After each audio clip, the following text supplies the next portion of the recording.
Welcome to Crazy Learning. In this video, I'll go for cross demand. So, before going into that, like and share my video and subscribe my channel for more updates. Post your opinions and doubts on comment box. Let's see the cross demand. So, in my previous video, I already explained why the demand should be ascertained and how and why these determinants should be used in calculation of demand. Right? So, demand should be divided into three types: price demand, income demand, and third one is cross demand.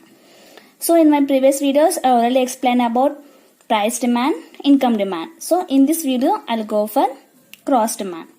Okay. So, this is the demand function, right?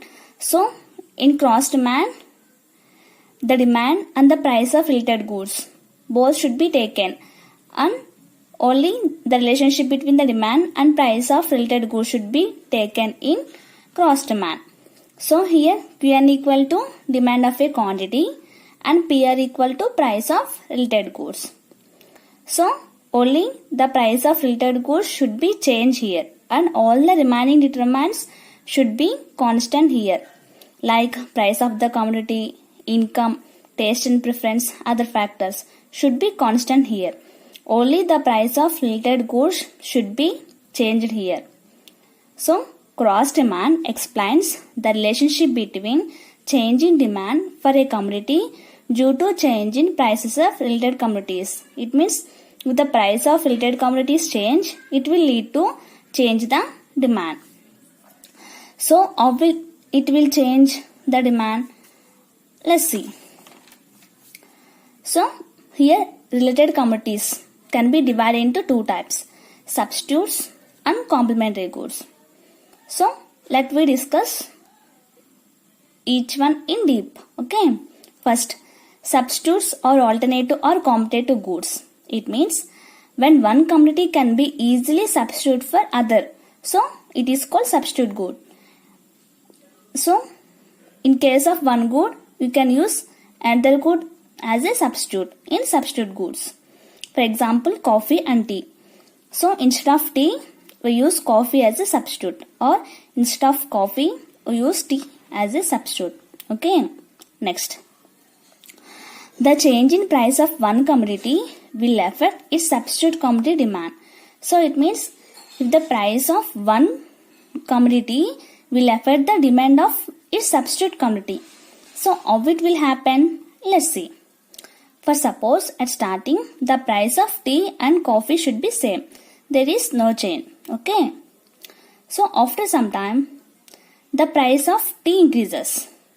There is no change in coffee. Okay. Only the price of tea increases. So when compared to tea, the coffee is cheap, right? Because the price of tea increases. There is no change in price of coffee. So in this situation, people go for coffee because the price of tea increases and they did not want to spend more amount on tea when compared to coffee. So they obviously go for coffee. So the demand for coffee increases here. Or sometime and after the sometime the price of tea decrease here. So the coffee price is same, but here tea price decreases, and here when compared to coffee the price of tea is cheap. So in this situation people go for tea because when we compare both the prices of tea and coffee, it is cheap when compared to coffee. So people go for tea instead of coffee. So price of tea increases, demand of coffee increases. Price of tea decreases, demand of coffee decreases. Let's see in a graph. So, x-axis represents the demand for coffee and y-axis represents the price of tea. Okay, price of tea and demand of coffee. Suddenly, the price of tea increases from here to here. Then, the demand for coffee increases here to here. Right? Next.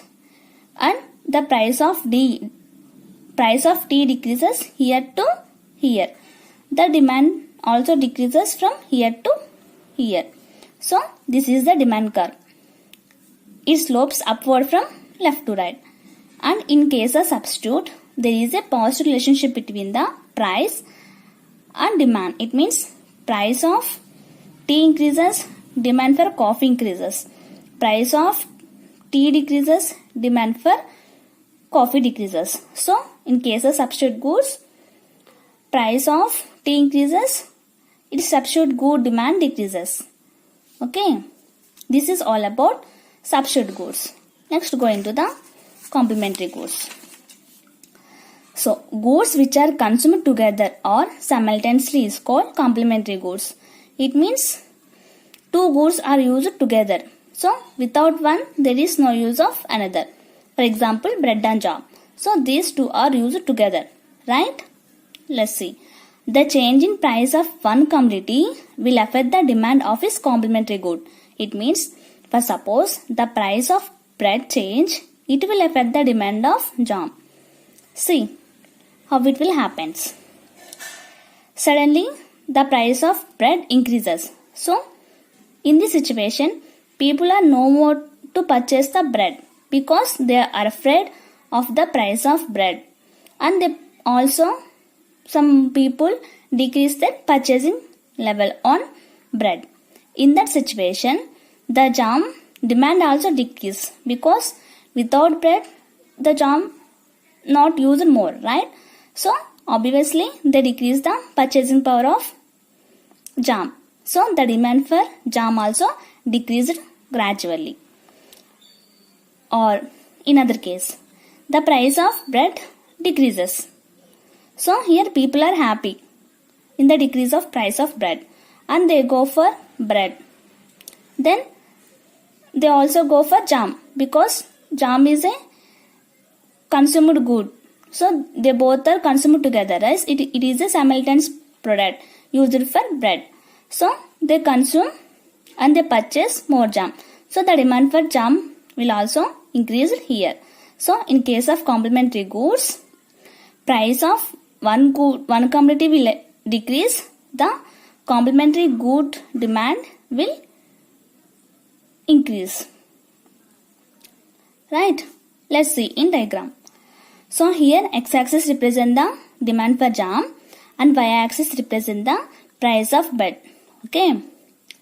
Let's see. Here price and here quantity demand of jam. So the price of bread increased here to here. Then the quantity demand decreased Q1 to Q0. So the quantity demand for jam is 0 Q0, right? And the price of bread decreased here to here. Then the demand for jam increased Q1 to Q2, right? So here there is a negative relationship between price and demand. So price of bread increase, demand for jam decrease. Price of bread decrease, demand for jam increase. So it slopes downward from left to right. See, here the demand curve slopes here from downward from left to right. This is all about complementary goods. See, there is a simple logic in between substitute goods and complementary goods. In substitute goods, there is a positive relationship between when price of tea increases, its substitute good demand will also increases, right? But in case of complementary goods, price of bread increases, its complementary good demand decreases. There is an opposite relationship here. Okay, and when the price decreases, its substitute good demand decreases. But here, when bread price decreases, its complementary good demand increases here. So that is all about substitute goods and complementary goods.